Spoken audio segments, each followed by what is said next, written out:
So ಇದು ಗುರುಮುಖೇನ ಅಂತಲೇ ಅಲ್ಲ, ಮನಸ್ಸು ಮುಖೇನ ಬರುವಂಥದ್ದು, ಕಿವಿಯಿಂದ ಬಾಯಿಗೆ ಬರುವಂಥದ್ದು, ಬಾಯಿಯಿಂದ ಕಿವಿಗೆ ಹೋಗುವಂಥದ್ದು. ಬರೀ ಹರ್ಕತಮ್ಮನವ್ರು ಅಷ್ಟೇ ಅಲ್ಲ, ನಮ್ಮ ತಾತನೂ ಹಾಡ್ತಾಯಿದ್ರು. ಕಾಳಿಂಗ್ರಾರ್ ಮ್ಯೂಸಿಕ್ ಕೊಡೋಕ್ಕೆ ಬಂದ್ರಲ್ಲಿ ಬಹಳ ಸೊಗಸಾಗಿ ಹಾಡ್ತಾಯಿದ್ರು ಅವರು.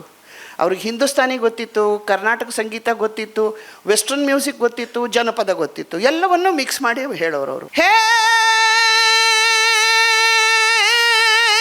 ವನವಾಸ ವನವಾಸ ನಿಮಗೈತೆ ರಾಜಗೃಹವಾಸ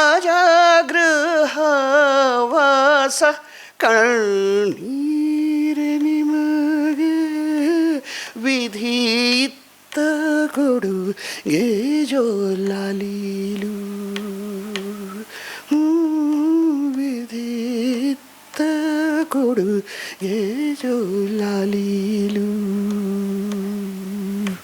ಇದರಲ್ಲಿ ಯಾವ ಶಬ್ದ ಕೇಳಿಸ್ಲಿಲ್ಲ ಹೇಳಿ. ಇದು ಮಕ್ಕಳಿಗೆ ಲವಕುಶರನ್ನ ತೂಗುವಂಥ ಹಾಡು, ಕಾಳಿಂಗರಾಯರು ಮಾಡಿದಂಥದ್ದು.